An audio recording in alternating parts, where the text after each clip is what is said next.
Bueno, continuamos con Jorge Valero, embajador de Venezuela ante los organismos de Naciones Unidas en Ginebra. Y precisamente hablando de ese tema, tú abordabas la situación de violencia y todo esto que denunciabas, ¿no? Ese día de las elecciones no hubo en Venezuela, salvo algunos episodios, situaciones que lamentar, salvo algunas agresiones a algunos candidatos que cuando iban a votar, por ejemplo, denuncias de la oposición de que no se le permitió a algunos testigos ingresar a los centros de votación a pesar de que estaban acreditados, etcétera, situaciones como esta. Pero bueno, también Venezuela está en el ojo de buena parte de la comunidad internacional por el tema de derechos humanos, y tú tienes mucha relación con esa materia por razones obvias. Estás representando a Venezuela en Naciones Unidas, donde están precisamente los organismos vinculados a esta temática, ¿no? Está el Consejo de Derechos Humanos. Y me gustaría una reflexión tuya sobre ese tema, porque te comentaba antes de irnos a la pausa que los voceros del oficialismo siempre hacen mención de las personas quemadas, cosa con la que yo no estoy de acuerdo, ¿verdad? Pero se relativiza la situación creada también por la represión policial y militar. Bueno, yo recuerdo haber leído los informes que había hecho la fiscal anterior del Ministerio Público respecto a los fallecidos. Cuando ella tomó la decisión que tomó, había aproximadamente unos 110 o 112 muertos en el informe de ella, digo, de Luisa Ortega. Y de esos, más o menos la mitad eran personas que habían muerto, no eran ni de la oposición ni del gobierno, simplemente habían muerto durante episodios en las guarimbas. Por ejemplo, pasaban por un sitio y se estrellaban, o en algunos casos, hubo casos en los cuales se les disparó, se les mató a algunos que intentaban pasar barricadas. Hubo creo que unos 10 o 11 funcionarios públicos muertos, es decir, defensores, hombres de los cuerpos de seguridad, y creo que en ese momento había como unos, creo que 10 o 12 en el informe de ella, ¿no? Creo que después lo actualizó el nuevo fiscal, el doctor Tarek, William Saab, y creo que diagnostica alrededor de unos 124, 125. Pero de esos creo que en el informe, creo que unos 14 o 15 son consecuencia de la acción de agentes del orden público, que en efecto, como tú lo has señalado, utilizaron un uso desproporcionado de la fuerza y por tanto incumplieron los mandamientos que son las propias altas autoridades, el presidente de la República, Nicolás Maduro, el ministro de la Defensa, quienes exhortaron y llamaron a los agentes del orden público a observar en forma estricta los derechos humanos y respetar el derecho a la disidencia, pero obviamente que estos agentes del orden público que incurrieron en estos excesos y violaron ciertamente los derechos humanos, están todos ellos, y esto es muy importante, Vladimir, todos ellos están o bien detenidos o bien sometidos a un proceso judicial, lo cual revela que en Venezuela funciona el Estado de Derecho y que cualquiera que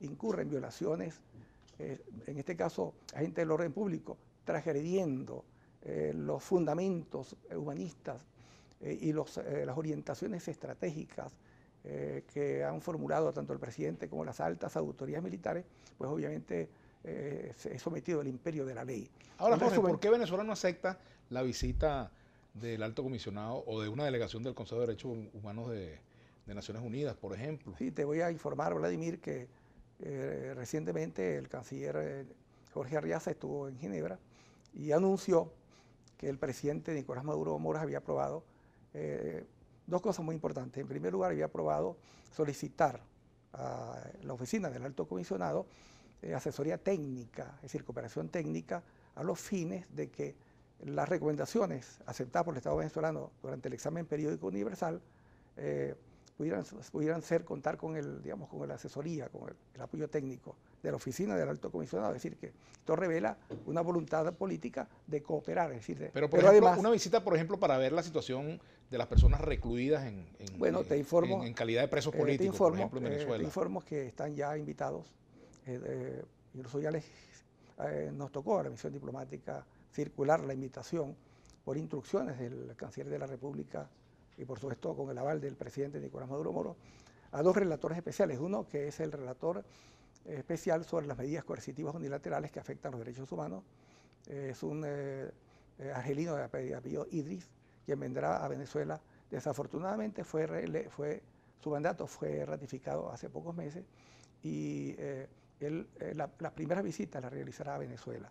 Pero además le formulamos la invitación también al el relator especial sobre derecho al desarrollo. Esto es muy importante. Pero va a tener ese funcionario va a tener acceso a reuniones, o mejor dicho, las ONG de Derechos Humanos en Venezuela, los familiares de los heridos, de los muertos, de los detenidos, tú van a tener Vladimir, posibilidad de conversar con ellos. El Estado venezolano es respetuoso de la jurisdicción, de la autonomía de los relatores. No podemos decirle reúnase con A o con B. Sí, se supone que los relatores tienen una metodología y ellos definen sus interlocutores. No nos corresponde a nosotros decirle estos son los interlocutores. Por supuesto, el Estado venezolano que le ha invitado le recibirá y le proporcionará toda la información que él demande, pero ya no es a nosotros, es a la oficina del Alto Comisionado a quien le corresponde elaborar la agenda. Pero es muy importante y quiero que tú me permitas unos segundos, unos minutos para referirme a la importancia que tiene la visita a Venezuela del relator especial sobre derecho al desarrollo.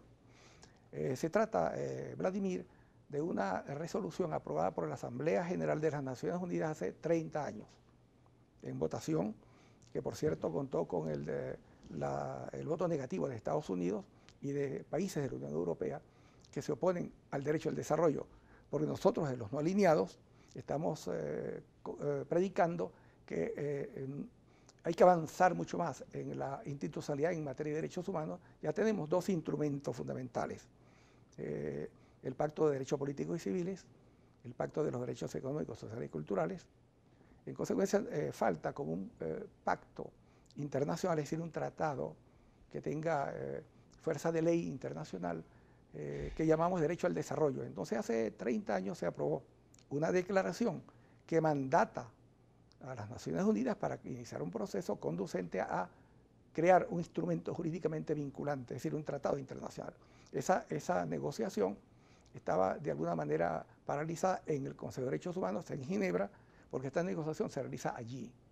Entonces, pero Venezuela, en este caso, en el ejercicio de la presidencia de los no alineados, acuérdate que nosotros asumimos esa presidencia en septiembre, cuando se hizo la cumbre en Margarita. Inmediatamente la primera iniciativa que Venezuela impulsó, a quien te habla, tuvo el honor de elaborar el proyecto de resolución y por supuesto distribuirlo como se estila, como tú sabes, en estos órganos multilaterales para que le hagan las enmiendas, las correcciones. Si tú circulas un proyecto, lo hace la presidencia, yo consulto la Troika y ese proyecto circuló y recibió el aval de los no alineados. Pero luego los no alineados son el 70% del Consejo de Derechos Humanos, que está formado por 47 miembros. Pues bien, ese proyecto lo sometimos a la votación y le metimos lo que llamamos en criollo una paliza a Estados Unidos y sus aliados, que querían impedir que se nombrara un relator especial. Ya tenemos relator especial. Esto va a ser muy importante. Yo pienso que esta va a ser una de las negociaciones diplomáticas más fundamentales en el sistema multilateral. Yo recuerdo, y va a ser muy difícil, porque tenemos la oposición radical de Estados Unidos, que no quiere que se apruebe un derecho al desarrollo, como no quiere que se apruebe un derecho a la paz, presentado por Cuba. En consecuencia, vamos a una batalla diplomática que va a durar unos cuantos años. Vamos a tratar de que en el próximo periodo, el periodo 27, acaba de concluir el periodo 26 del Consejo de Derechos Humanos, se apruebe una resolución. Estamos trabajándola. Te hago este anuncio, que no es ni siquiera anunciado en Ginebra ante los colegas de Naciones Unidas, de los no alineados, pero vamos a presentar un proyecto en consulta con todos los países para que se apruebe ya y crear una especie de grupo de trabajo que empiece a diseñar lo que podríamos llamar un proyecto de tratado, es decir, para dar un paso hacia adelante. Pero esto, Vladimir, perdóname que me introduzcan estas interioridades de la negociación diplomática, pero creo que debemos utilizar estos espacios también para explicar. Digamos, yo creo que la televisión y nosotros debemos cumplir también un papel pedagógico frente a la comunidad nacional. En consecuencia, te anuncio que esta va a ser una gran batalla que va a liberar a los no alineados bajo la presidencia de Venezuela. Tenemos que hacer una pausa. Al regreso seguiremos conversando con Jorge Valero, embajador de Venezuela ante los organismos de Naciones Unidas en Ginebra. Ya venimos.